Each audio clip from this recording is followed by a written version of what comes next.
everyone, myself Sravanthi, working as an assistant professor in cybersecurity and data science in MLR Institute of Technology. Today our topic is phases of compiler. So we are going to see what are the phases of a compiler we are going to discuss. So what it is going to do, what is a compiler? So what is a compiler is nothing but here we are going to have a source code, that is nothing but which is written in the high level language. The source code which is written in the high level language that is converted to machine level language, that is nothing but low level language. That is nothing but this is the source language and this is the machine language. So high level language is converted to low level language. So the phases which are taken place in between to convert or to translate the source code into the machine code, that we are going to call it as a phases. What are the phases it is going to take place to convert the high level language to low level language? See here, the process of converting the source code into machine code involves several phases that we are going to tell it. What are the phases it takes place to convert from one language, high level language to low level language? There are directly we cannot convert. There will be different phases are there to convert from source to high level language. So that is nothing but the phases of compiler.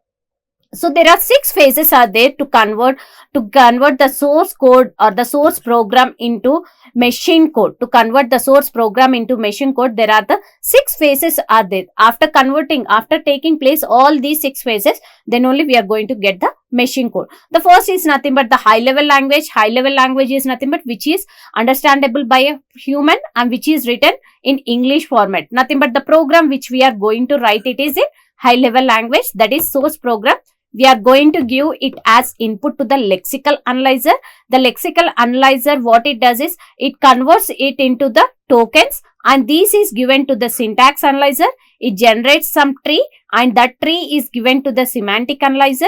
It checks any semantic errors are there. Then it gives it to the intermediate code generator. This intermediate code generator generates 3 address code. That 3 address code is given to the code optimizer. This code optimizer optimizes the code which come from 3 address code. That optimized code is given to the target code. It generates a machine code, nothing but assembly code. So these are the 6 phases that takes place to convert the source program to the target program, nothing but the assembly program. So these are the 6 phases. And here we are having a symbol table. So the symbol table is connected to each and every phase. The symbol table stores the identifiers which are generated from the lexical analysis. The symbol table stores the identifiers, nothing but the tokens which are generated from the lexical analyzer that are stored in the symbol table. What the symbol table does is, if any phase want any identifier, whether the value of these identifier or the scope of that identifier, all these things are stored in the symbol table, and if any phase want to take, it directly goes to the symbol table and it takes. Coming to the error handler, in each phase it then generates some errors. Thus all errors are handled by this error handler. So by using this we are going to make it very fast. So these are the phases of the compiler. We will discuss in detail of each and every phase. So the first one we are having is lexical analysis. This is the first phase of the compiler. This is the first phase of the compiler. So it is also known as scanner. Okay, the lexical analysis, it scans the given source program. This phase reads the source code and breaks it into stream of tokens or lexemes. So the given source program, for example, I am having this is the main program and I am going to write some statements here, x equal to a and x equal to a into b. Some statements are written here. Okay, so all these statements, nothing but it is going to convert it into the source code, is breaks into stream of tokens, or we can also call it as lexemes. These are the code is going to break into tokens, which are the basic units of programming language. These tokens which are generated in the lexical analysis, those are given to the next phase. Those are given to the next phase. So here, this is the source code we have and it generates the lexemes, nothing but it is given as the source program to the lexical analyzer. The lexical analyzer directly won't generate the tokens to the syntax analyzer. The syntax analyzer requests for the tokens. Please give the tokens. Then only the lexical analyzer generates the tokens to the syntax analyzer.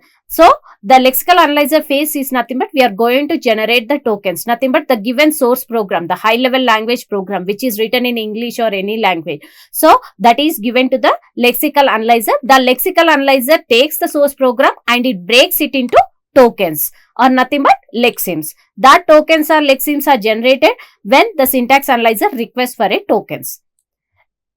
See, what are the things we are going to do here in the lexical analyzer? The main primary functions, primary things what we need to do. Directly the given source code, we are not going to break into tokens. We are going to eliminate the comments. So when we are going to write a program, when we are going to write a C program, we are going to write some comments or some spaces or some semicolons. All these are going to be ignored in the lexical analysis. Only it takes the certain statements and that statements it converts it into tokens. See here, I ignoring the comments in the source program. We are going to ignore the source program comments and removing white spaces. If any white spaces are occurred in my main program, so those white spaces or tab spaces or any new line characters, all these are ignored. And directly it identifies the units, lexical units, nothing but the tokens it identifies from the source code. Let us take one example. If this is the entry as an input x equal to a plus b into c. So what are the how many number of tokens we are going to have? 1, 2, 3, 4, 5, 6, 7, 8. So there are number of tokens we are going to have is 8 tokens are there here in this expression. So what it is here? X is nothing but it is an identifier. The tokens consist of identifiers, constants and values. Okay, and operators. So X is nothing but it is an identifier, A is nothing but identifier, B is nothing but identifier and C is also a identifier. Multiplication is nothing but operator, plus is a operator, equality is also a operator, assignment operator. So total number of tokens I am having is 8 tokens and we are going to identify it is identifiers. We are going to convert the given expression into identifiers. So the next one we are having is syntax analyzer. So the syntax analyzer is nothing but the tokens which came from the lexical analyzer is given to the syntax analyzer. So the tokens which are generated like id1 is equal to id2 plus id3 into some constant, some 3 is my constant. So these are the tokens which are generated in lexical analyzer. This is given to the syntax analyzer. So and these syntax analyzer, what it checks is it uses the context-free grammar to construct a parse tree. It checks whether these identifiers are able to use to generate a parse tree. Nothing but it checks the regular expression, it checks the grammar and it generates a parse tree. Parse tree is constructed by using this lexical analyzer. So the following is a list of tasks, some performed under syntax analyzer. So take tokens from lexical analyzer as input, check the expression whether it is syntactically correct or not. Nothing but it checks whether the context-free grammar is correct or not, any ambiguity is there to generate a parse tree or not. All those things are checked here. Report if syntax errors are there. If I find any syntax errors, that is given to the error handler to report. Nothing but we are going to report that so and so errors are found here. So we are going to give it to the error handler rectifies and it gives back. Construct hierarchical structure known as syntax tree or parse tree. So we are going to generate a hierarchical structure. So nothing but parse tree is going to be generated for the lexical analyzer, nothing but for the tokens which came from the lexical analyzer. See here, A plus B into C is the tokens which for this we are going to construct a hierarchical structure, nothing but the parse tree we are going to construct. So see here, plus, so what is the B into C? Which is the highest precedence we are going to have? That is going to be operated first. So B into C is operated and that is nothing but plus and next A. Okay, so this is nothing but the syntax tree or parse tree which is generated in syntax analyzer. So the next phase we are going to have is the semantic analyzer. So the output which come from the syntax analyzer, nothing but the parse tree which is generated in the syntax analyzer. Syntax analyzer is given as a input to the semantic analyzer, which is given as a input to the semantic analyzer. So the semantic analyzer checks whether it is semantically correct or not. Nothing but any type conversions should be done in the given parse tree or not. Should be it all the semantic errors, all those things are checked in the semantic analyzer. It checks, like for example, if I have a plus b into 3 is there. Suppose 3 is my integer value and a, b are some float values. So float into integer is nothing but I'm going to get the result as float. So we are going to do the type conversions here. Nothing but the 3 is actually the 3 is in integer type. We are going to convert it into float. So those all type conversions or anything should be done here in the semantic analyzer. So nothing but we are going to call it as a annotated parse tree. We are going to call it as a annotated parse tree, or else we can also call it as modified parse tree. We are going to modify the tree which came from the syntax analyzer. That tree we are going to modify. Nothing but whether it is semantically correct or not. If it is not correct, we are going to modify. That is, we are going to call it as annotated parse tree or modified parse tree. It is nothing but modified parse tree. Same thing. It will check for mismatching data types or incompatible operands, function calls with improper arguments or undeclared variables. All these things are checked here in semantic analyzer. So the same thing. Here, according to this diagram, there is no semantic errors are there. It is verified parse tree. We can tell it as verified parse tree. So that's why there is no change here. Same thing in diagrammatical. The parse tree is given as an input to the semantic analyzer. The parse tree we got it is from syntax analyzer. We got it is from semantic analyzer. The syntax analyzer generates parse tree. This parse tree is given to the input as a input to semantic analyzer. Semantic analyzer checks any errors are there. If no errors are there, it checks that semantically it is verified. The parse tree which is generated from the syntax analyzer is correct. Nothing but it's verified parse tree. The next phase we are having is intermediate code generator. So intermediate code generator, the annotated parse tree or modified parse tree which came from the semantic analyzer is given as an input to the intermediate code generator. The output which came from the annotated parse tree is given as an input to the intermediate code generator. So the intermediate code generator generates the 3 address code. It generates 3 address code. It generates the 3 address code. Once the semantic analysis phase is over, the compiler generates intermediate code. It generates the intermediate code. So intermediate code is nothing but between high level and machine level. So what are the phases we have? There are 6 phases are there. So let us write lexical analysis, syntax analysis, semantic analysis, intermediate code generator, code optimization, code generation. These are the 6 phases. So these 4 phases are independent and these 2 phases are dependent on the operating system. So these 4 phases can be worked anywhere. Nothing but all these 4 phases are fixed, and these code optimization and code generation based on the operating system, these code optimization and code generation are going to be changed. These 4 phases are same for all the operating systems. Works same. Intermediate code is something between the high level and the machine level code. We have many variations of intermediate codes. We have different phases of 3 address codes are there. So intermediate codes, in that we are going for the 3 address code. So it is used to convert it into machine language by using these last two platform dependent phases. These are the independent phases and these 2 are the dependent. So nothing but it works on any operating system like Windows, and it can be given to the Linux also. Nothing but it is dependent on the operating system, but these 4 are not independent. These are independent. It works on any operating system. So all these 4 phases works and it gives the output to the code optimizer. The code optimizer and code generator generates the dependent. Nothing but based on the operating system, the optimization and the generation will takes place. So here in the intermediate code, we have one example that x equal to a plus b into c. So these we are going to convert it into 3 address code. So what we are going to do here in 3 address code? So what is the 3 address code is nothing but maximum should be of 3 address. Nothing but at most 3 address we should have, not more than 3.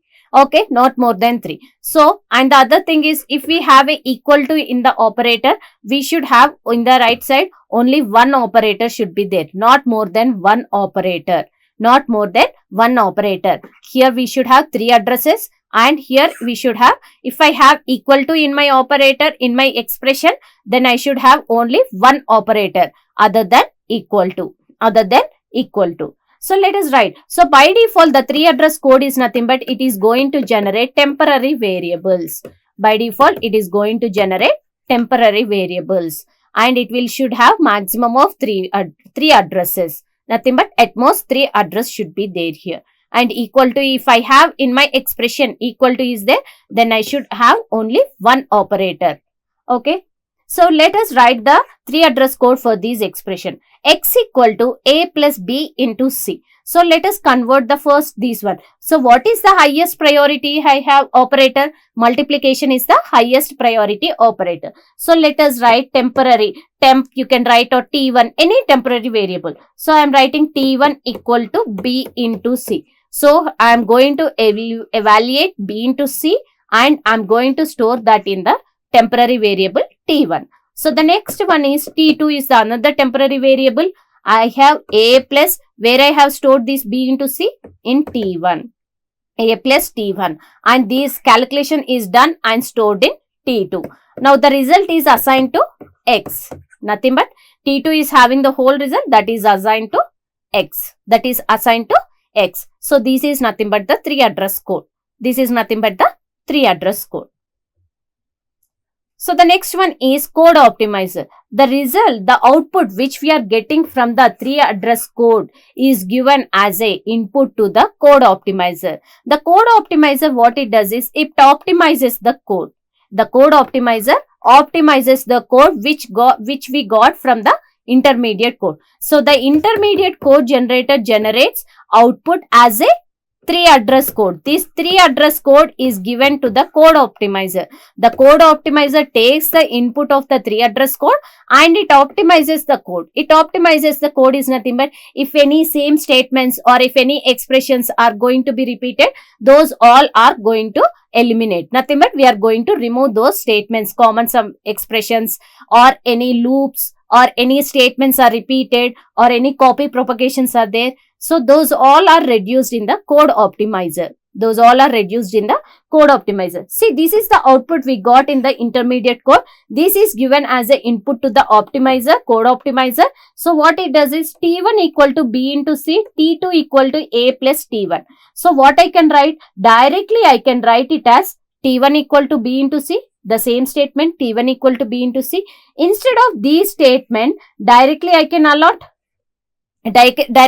allocate X equal to A plus T1. So by this, the 3 lines of code is reduced to 2 lines. So if I reduce the lines of code, nothing but it executes, it takes less time and the memory is also not wasted. Nothing but it is executed. Even I change the 3 lines of code to 2 lines of code, the output is not going to change.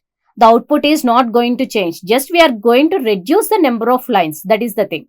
So this is nothing but the code optimizer. This output is given to the code generator. Nothing but the target code. The target code is nothing but code generator.